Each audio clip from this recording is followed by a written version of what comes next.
বন্যা ভূমিধসে বিপর্যস্ত Thailand, Indonesia, Sri Lanka, কয়েকশো মানুষের প্রাণহানি, এখনো অনেকে নিখোঁজ। অটোপেনে স্বাক্ষরিত বাইডেনের সব নির্বাহী আদেশ বাতিল, ট্রাম্পের অবৈধ বলে দাবি, অস্বীকার করলে আইনি ব্যবস্থা নেওয়ার হুঁশিয়ারি। এবং গাজা ও পশ্চিম তীরে ইসরায়েলি তাণ্ডব, ফ্রান্স, ব্রিটেন সহ বিভিন্ন দেশের নিন্দা, ক্লিন মিশন থামাতে পদক্ষেপ নেওয়ার আহ্বান।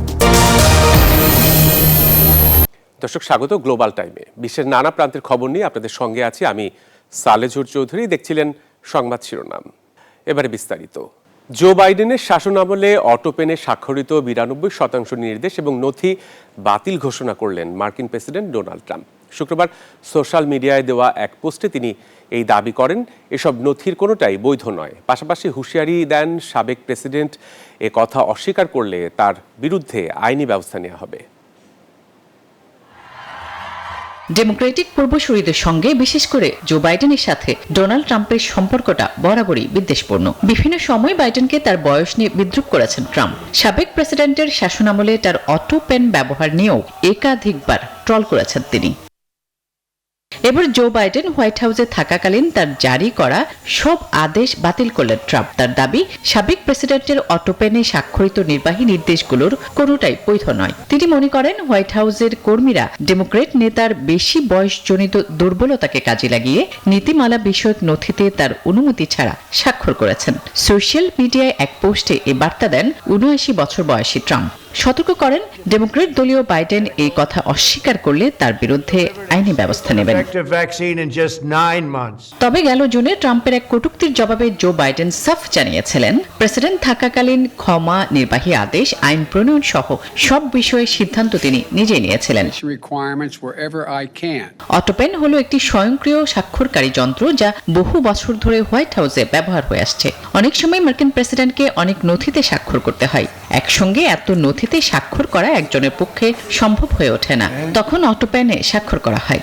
ডোনাল্ড ট্রাম্প নিজেও বিশেষ করে প্রথম মেয়াদে প্রেসিডেন্ট থাকাকালীন এই যন্ত্র ব্যবহার করেছেন। আসমা তুলি, নিউজ 24। যুক্তরাষ্ট্রের অভিবাসীদের আশ্রয় সংক্রান্ত আবেদনের কার্যক্রম সাময়িকভাবে বন্ধ ঘোষণা করা হয়েছে।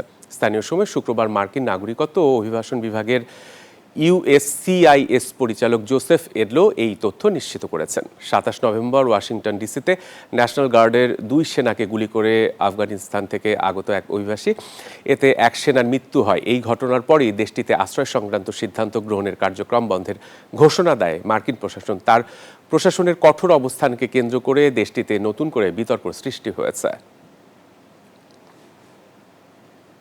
পশ্চিম তীরে আত্মসমর্পণের পরও ফিলিস্তিনিদের গুলি করে হত্যা করছে ইসরায়েলি বাহিনী। সামাজিক মাধ্যমে ছড়িয়ে পড়ার পর তীব্র নিন্দা জানিয়েছে ফ্রান্স, ব্রিটেন সহ বিভিন্ন দেশ। জাতিসংঘের নির্যাতন বিরোধী কমিটি জানিয়েছে, ইসরায়েলের ফিলিস্তিনিদের বিরুদ্ধে সংগঠিত ও ব্যাপক নির্যাতনে কার্যত রাষ্ট্রনীতি অনুসরণ করছে এমন প্রমাণ তাদের কাছে রয়েছে। মারধর, ইলেকট্রিক শক ও যৌন নির্যাতনের মতো অভিযোগও তাদের প্রতিবেদনে উঠে এসেছে। যুদ্ধবিরতি চুক্তি উপেক্ষা করেই গাজায় ইসরায়েলি হামলা অব্যাহত রেখেছে দখলদার বাহিনী। এতে বাড়ছে হতাহতের সংখ্যা। খান ইউনুসের উত্তর পূর্বাঞ্চলে ইসরায়েলি ড্রোন হামলায় আহত হয়েছেন কয়েকজন ফিলিস্তিনি। এমনকি অধিকৃত পশ্চিম তীরে ফিলিস্তিনিরা হাত উঁচিয়ে আত্মসমর্পণ করলেও দখলদার সেনাদের গুলি করতে দেখা যায়। সামাজিক মাধ্যমে ভিডিও ছড়িয়ে পড়ার পর তীব্র নিন্দা জানিয়েছে ফ্রান্স, ব্রিটেন সহ বিভিন্ন দেশ। জাতিসংঘের নির্যাতন বিরোধী কমিটি জানিয়েছে, ইসরায়েল ফিলিস্তিনিদের বিরুদ্ধে সংগঠিত ও ব্যাপক নির্যাতনে কার্যত রাষ্ট্রনীতি অনুসরণ করছে এমন প্রমাণ তাদের কাছে রয়েছে। আটক অবস্থায় খাদ্য থেকে বঞ্চিত করা, মারধর, ইলেকট্রিক শক ও যৌন নির্যাতনের মতো অভিযোগে তাদের প্রতিবেদন উঠে এসেছে। ফিলিস্তিনি পররাষ্ট্র মন্ত্রণালয় জানিয়েছে, ইসরায়েল ব্যাপক সামরিক তৎপরতা যুদ্ধ অপরাধের পর্যায়ে পৌঁছেছে। ইসরায়েলে ক্লিন মিশন থামাতে আন্তর্জাতিক বিশ্বকে জরুরি হস্তক্ষেপ নেওয়ার আহ্বান জানানো হয়েছে। এদিকে গাজার ত্রাণ কার্যক্রম যুদ্ধবিরতি চুক্তি অনুযায়ী হচ্ছে না বলে জানিয়েছে শরণার্থী শিবির। মোট 28,000 ত্রাণবাহী ট্রাকের মধ্যে মাত্র 9,930টি প্রবেশ করেছে বলে জানিয়েছে আল জাজিরা। এমন পরিস্থিতিতে প্রথমবার ইসরায়েল সফরে যাচ্ছেন জার্মানির চ্যান্সেলর ফ্রেডরিক মার্চ। 6 ডিসেম্বর থেকে শুরু হবে তার এই সফর। জার্মান ইসরায়েলের প্রধান অস্ত্র সরবরাহকারীর মধ্যে দেশগুলোর একটি।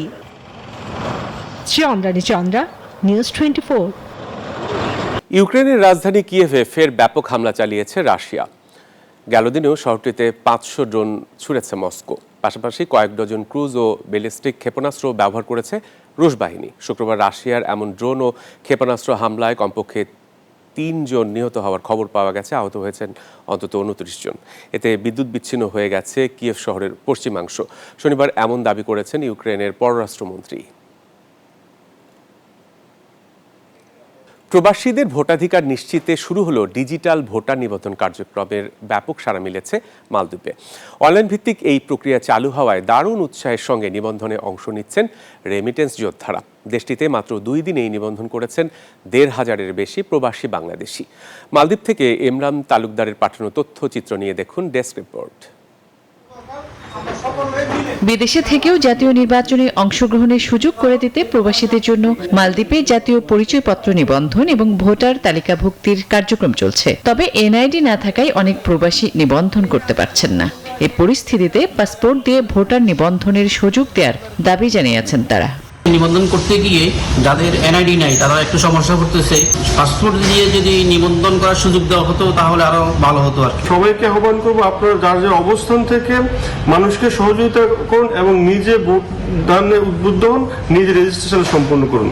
প্রবাসীরা যাতে সহজে অনলাইনে নিবন্ধন করতে পারেন সেজন্য মালদ্বীপ বিএনপি সহ বিভিন্ন সংগঠন postal board BD apps download ও ব্যবহার করতে প্রবাসীদের সহযোগিতা করছেন। পাশাপাশি বাংলাদেশ ফোরাম মালদ্বীপের নেতৃবৃন্দ ভোটার নিবন্ধনে প্রবাসীদের উৎসাহ দিচ্ছেন। দীর্ঘ প্রতীক্ষার পর আমরা প্রবাসীরা প্রবাস থেকে ভোট দেওয়ার যে সুযোগ পেয়েছি, ভোটার নিবন্ধনের মাধ্যমে আমরা সবাই নিবন্ধন করতেছি। আমরা আসলে সবাই উচ্ছ্বসিত। বাংলাদেশ হাই কমিশনার ওনারাও এই কাজে যথেষ্ট সহযোগিতা করতেছে। ওনাদের সাথে আমরা যোগাযোগ করে ইনশাআল্লাহ কাজে এগিয়ে যাচ্ছি।